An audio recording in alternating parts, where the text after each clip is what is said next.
Well, hello. Back again with the update. I have done my refinements, and I will show you what I have come up with.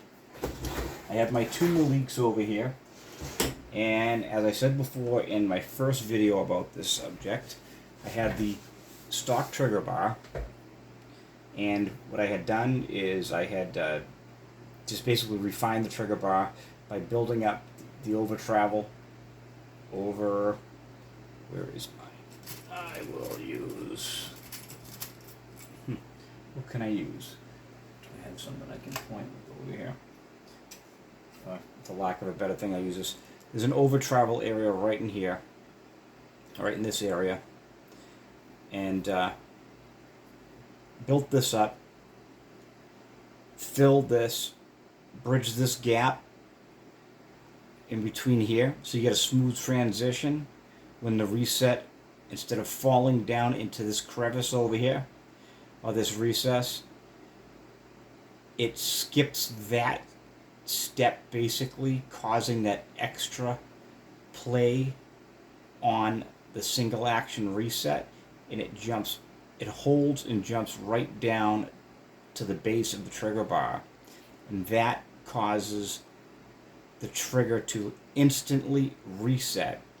And then when you let off with your over travel adjustment, it holds it in place, and you get a perfect, crisp reset. I mean, as perfect as you're going to get for not going out and buying, like I said, like an $80, Langdon Tactical or a Wilson Combat trigger bar, because in a nutshell, they did the same thing. And I'm not going to say this is as good, but you'll see. There's no reason, if you have the capability to work on your own firearms, if you choose to do that, not advocating that, but if you choose to do that, and you are a gunsmith or you have gunsmith skills, you can do this. You can save yourself a lot of money, and in my opinion, that's part of the enjoyment of the hobby. It's a hobby.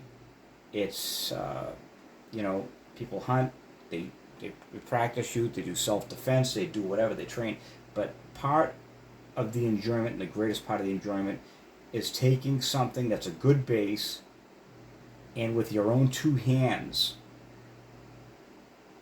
taking it to the next level, gradually improving it. That being said, I will show you what I have now as far as trigger reset on both of these pistols. Doesn't matter which one it is. Even the one that I showed you before, I took that apart again and I further refined the trigger bar, shortening the reset. Okay, first of all, I'm going to show clear on each pistol. Clear. Nothing in the chamber, nothing in the magazine. Magazine will go over here. Pistol will go down. Next pistol. Clear. Clear. Nothing in the magazine, nothing in the pistol. Okay. And YouTube, I am not showing how to do any modifications. I am not disassembling a pistol on screen. I am merely advising and showing people for entertainment purposes and instructional use and maintenance only. Okay, first pistol. We're going to decock it first, and then we're going to go to the single action. Single action. Get a nice single action. Now let's cock it while holding the trigger back, and we're going to show our reset. There's your reset. You're at the wall right there at that moment. Nice and crisp. You want to see that again? Okay, ready? Double action. Double action, nice and smooth, all the way back, no grit. Now, let's rack it. Now watch my finger come off of that trigger slowly. I'll let the pressure off and watch the reset. Listen to the click. Right there. Now, I'm going to start drawing back and we'll see if there's any play in it. Very little. Now I'm at the wall right now, and the hammer drops. So I'd say that's a vast improvement, and that is an OEM trigger bar, OEM USGI spec fire control group. I may even take a trigger weight measurement when this is all done. That's one of my Meliks right there. Now, I'm going to put this one aside. We're going to go to the next one. Once again, it's clear. Let's decock. We're going to go. Oops, sorry, safety's on. Helps me to take the safety off. Let's get a double action pull. Nice. Now, let's rack her while holding the trigger back. So we can get our single action reset. Let's watch that come out. It's right there. It's reset. Ready? I'm at the wall right now. Break. Let's do that again. Let's bring that out.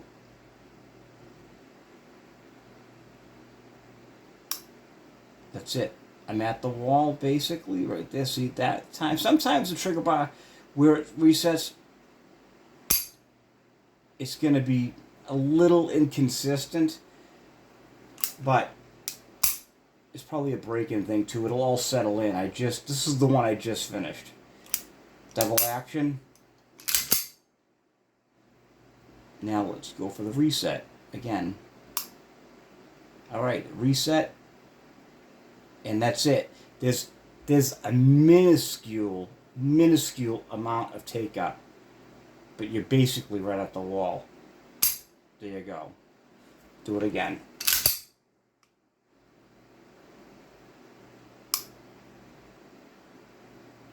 And that was the reset. And I'm at the wall. You can see the tiny bit of movement, but that, I believe, is going to be a little bit of a wear-in issue. And there you go. That's the reset. And I'm at the wall. There's such a minuscule amount of play. It's irrelevant. So, one more time. Reset. There you go. I'm at the wall. See, there's a tiny bit of take up. But, like I said, when that trigger mechanism drops down into the reset, there's like a space on the bar that's about, I don't know, yay long. Let's see it. Hold on. There you go. And I'm at the wall. And there's like there's virtually no take up on that afterwards. There it is. I mean, that's going to wear in nicely. So you see the results that I've gotten. But like I was saying before, I'm going to use this as a pointer because this is better. If you can see the needle of the oiler, okay. This is the area right here. I had spanned this area in the back. Of course, in the front, I built up over here to adjust over travel, okay. And then, just like the Langdon trigger, just like the Wilson Combat trigger, after you build the area up, you're going to have to fit it, then you're going to have to file and fit. This area, not so much. This is simpler than the front. The front is where you're going to adjust for, and that's leaking all over the place.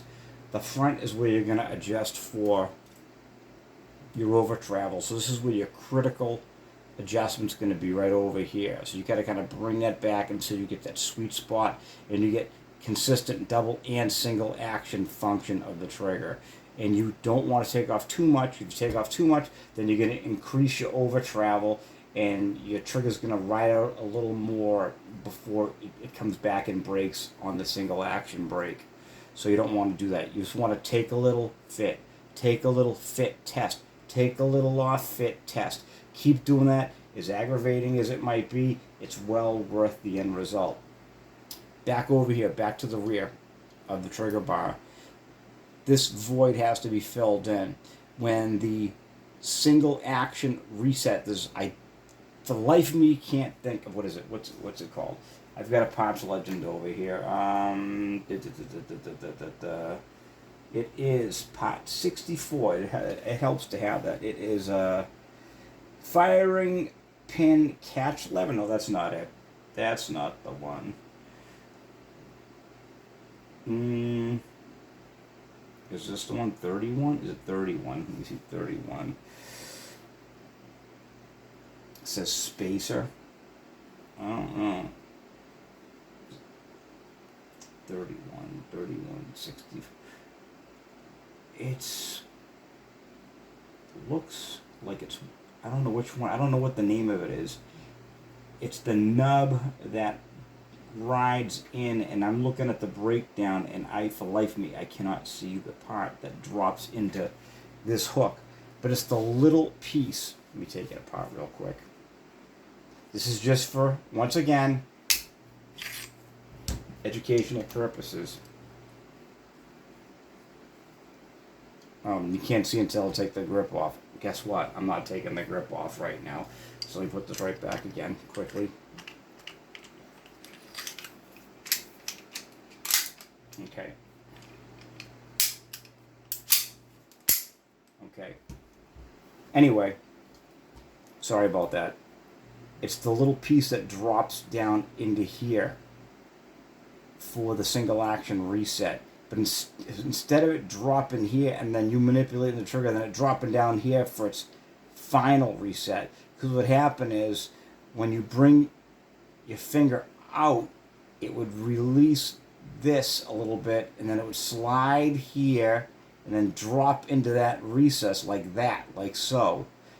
And then on the final motion of the release, it would drop yet again and drop down to here. But all this is happening, this is creating that much more movement. So you span this area, and if you look at the Langdon Tactical trigger bar, they don't have that gap. I think Wilson does. I don't know how they get around it. Maybe that's the difference, but this right here gets filled in.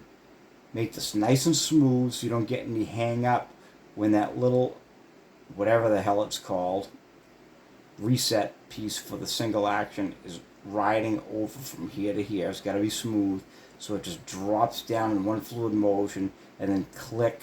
It's going to click in. Instead of having basically two motions, boom, click, it just goes click. And that's when your finger has come out, it drops down, you let out, you drop down, and you're hooked up and you're ready to go again. I'm sorry if I sound redundant, but I'm trying to articulate and explain the best I can. It's really not that simple to explain, but if you take off the right grip panel, and you'll see the way this sits in there like this, and then you'll see the part that I'm talking about that fits right inside of here, okay? And that's the little part I'm talking about. I'm looking at the parts legend over here, and for whatever reason, I cannot. They usually have arrows that go into everything, and I can't see it for the life of me. Anyway, c'est la vie. That's what happens. So this is what you do. You gotta fill this area, build this area up over here, adjust this here, and then there's gonna be some fine tuning in between this flat. Very little over here, as long as you make it nice, just like it's machined right here. And just for the record, I like deburr these edges a little bit. Don't recontour, just smooth it a little bit. Then you take some emery cloth and kind of polish this area a little bit so you get a nice smooth drop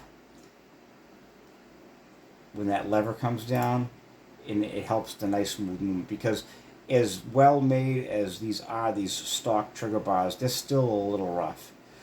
They're not going to give you the whole house, for the mere fee of like $650, right? I mean, that's a joke. Isn't that why we bought these in the first place? So that's it right now. Just wanted to show you, and for the record, one more time. Ready? All right. Well, decock. One more. Take the safety off. Double action.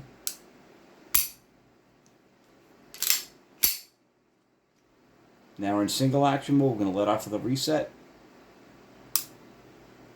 There you go. That's the reset. And we're literally at the wall on this one.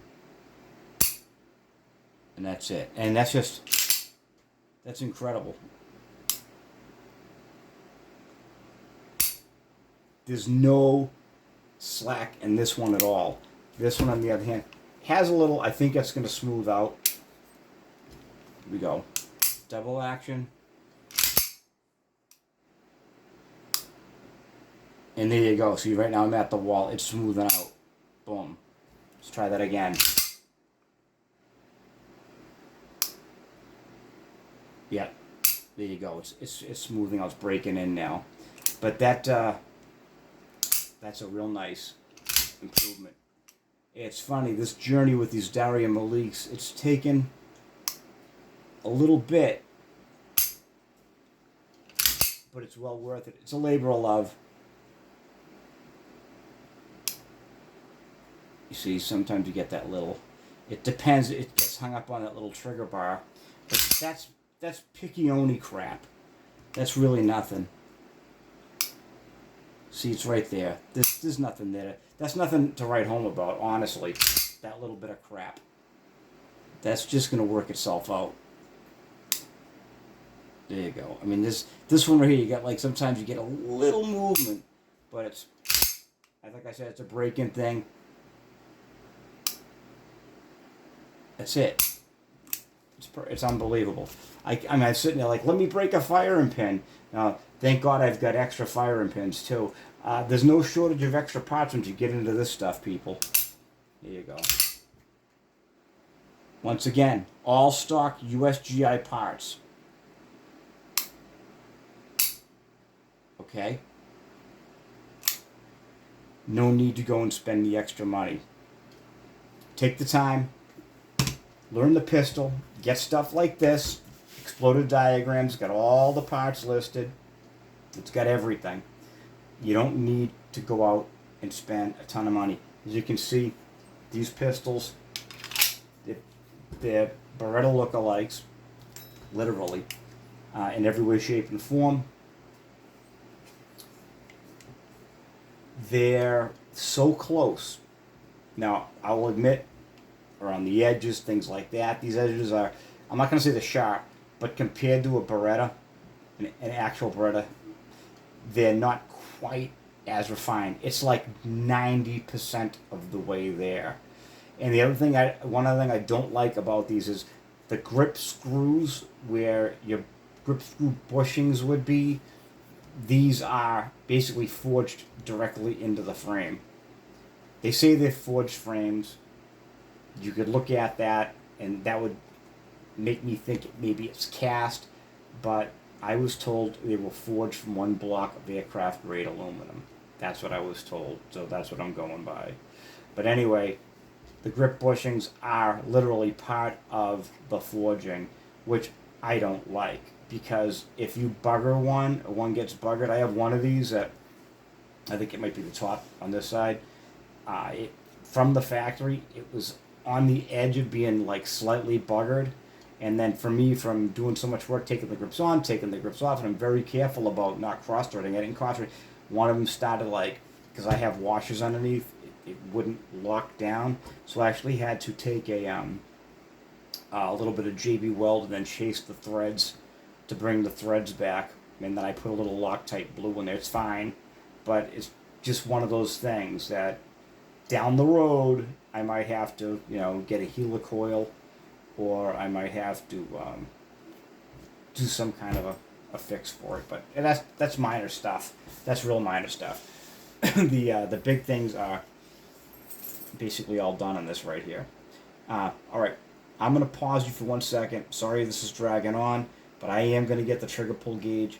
I think the double action pull is irrelevant. I want to see what these are doing on the single action pull right now with the modifications. I'm sorry, the enhancements that were made. I will be right back. Bear with me. Okay, and I'm back. All right, let's see what we got here. I got my old Wheeler manual gauge. One of these days, I'll break down on the biodigital gauge, but this gets me by. All right, we're set all the way at the bottom of the zero. We're zeroed out. Let's take the first one. We will drop the magazine, and we will get this ready for single action. Okay, now I'm only putting my finger here so the foot doesn't ride all the way up. Okay, ready? Okay, get the take up.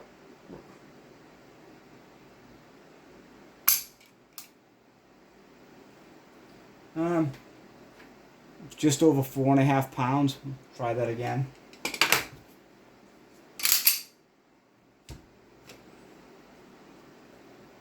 Single action.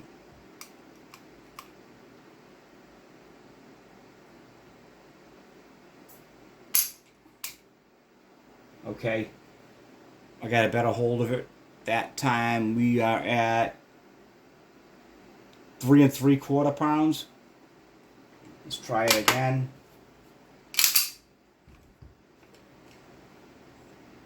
Now I'm taking the take up with my finger because, you know, I want to get to the wall and measure the break from the wall.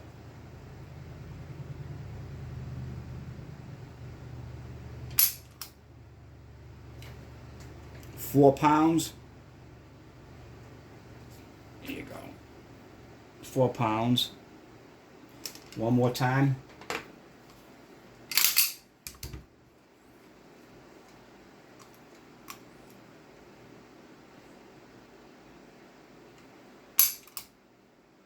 £4. So we're getting a 4-pound single action trigger brake, which is very nice. I'll tell you, the only other modification or change, enhancement I'm going to make to these pistols, I don't like the word modification because people go, hey, modifying. Yeah, it's like, no, relax. You know, no worries. I am going to install Wilson Combat short reach triggers on these because they are a little shorter. I mean, I have no problem reaching this trigger, but you're going a little further out there. I mean, I really wouldn't have to, but the trigger geometry is a little bit better. It will also increase and enhance the trigger pull. Also,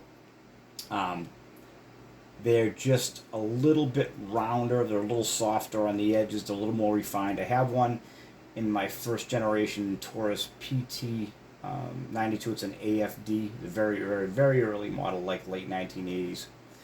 Okay, now let's get a trigger pull on the second one. Okay, here we go. What do we got? Zeroed out.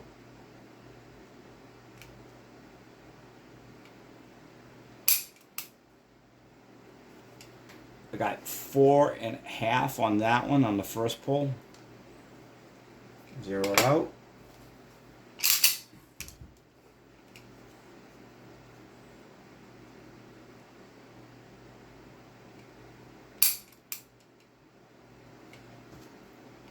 I got 4.5 again.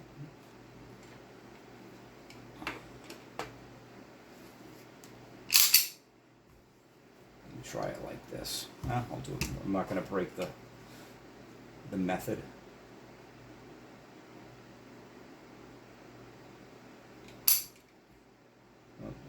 I blew that one. I'm going to throw that one away. Didn't pull it right.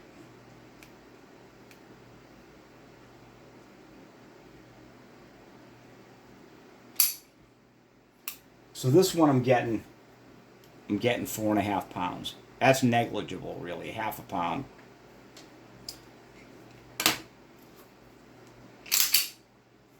That could all be related to how the hammer and sear relationship is or whatever. I mean, it could be half a pound, could be a lot of different things. It could be a spring weight, it could be a lot of stuff, but that's really negligible. You see me go like this. Yeah, see, I'm not even pulling that correctly. These round triggers, it's tough. Yeah, 4.5.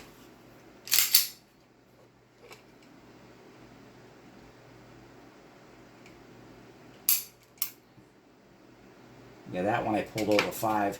It's really hard. But this trigger's a 4.5 pound trigger on this one. And I'm sure that's going to smooth out. Yeah, 4.5 pounds. Not even 4.5 pounds. It's under 4.5 pounds. So it's smoothing itself out. So we got 4 pounds and just over 4 pounds, basically, give or take. So there you are. There's my results. I'm very happy with it. I believe at this point, other than with the addition of the Wilson Combat short reach triggers that I'm going to install on these, that's going to pretty much wrap it up. I'm very pleased with the results. I have no complaints. I have no complaints with the Derya Melik. Derya, you guys, you make a great product. It's fantastic out of the box, but it's something that it's got the potential, and you can see the potential has been brought out of this, basically, for not a lot of money, and it can be as good as you're willing to take it. Now, if I wanted to go with all high-end parts and hammers and sears and this and that, I could only imagine what I could have gotten out of it, but that wasn't my end goal. My end goal was to take this with OEM parts, excuse me, stock parts, USGI parts, and then work them to their maximum potential. And I believe we're there right now. Now, the only other thing I have to do right now, which won't be USGI, will be the Wilson Combat short reach trigger, but that's just, I think that's going to be the icing on the cake as far as these pistols go, in my opinion, without going super crazy on them. Anyway, I hope you guys enjoyed this. Thank you for following. Thank you for your subscriptions. Thumbs up is always, always, always appreciated. If you could hit that like button and thumbs up, I'd really appreciate it. And that's it. Share the videos. The more the information gets out, the more people we can reach, the more people we can help, the more people we can educate and let them know that they don't have to go out and spend tons of money on their firearms. Part of, in my opinion, I'll go out on a limb and say, part of the responsibility of owning a firearm is learning as much about it, in addition to becoming extremely proficient with it. But you, as the owner, should learn how to take your firearm. You should learn how to tear it down. And I'm not talking just about field strip. You should learn everything about it. You should study it. You should master it. It's part of the enjoyment of it. It really is enjoyable. Like, some people like to sit down and they like to, for instance, clean. They love the smell of Hops 9. I knew a guy that said, I just put a dab of Hops 9 behind my ears and I go out dancing. I always got a chuckle out of that one. But nevertheless, it's a really enjoyable, as you've seen. You followed me with these pistols from bone stock out of the box from the factory to right now. And they don't really look any different than that. It's all been done by enhancing OEM parts, either ones that are already on the pistol or Beretta parts, which obviously, if you saw my series, all the USGI Beretta parts that I put in interchangeable. So with a little bit of work, yes, these are 100% interchangeable Beretta parts. Some will drop in, some require a little fitting, but that even goes with a Beretta pistol to a Beretta part. Some parts, no matter what, are going to require fitting. Every pistol, I don't care. You can take 100 pistols, and a new part is going to fit each one differently. It's going to be, there's always a manufacturing variance. I don't care who you are, I don't care how good you are, I don't care how good your product is, I don't care how good you claim it to be. No two machines are ever exactly identical. I mean, if they are, it's rare, but there's always a variance. A very slight, it might be very slight, but there's always a mechanical variance.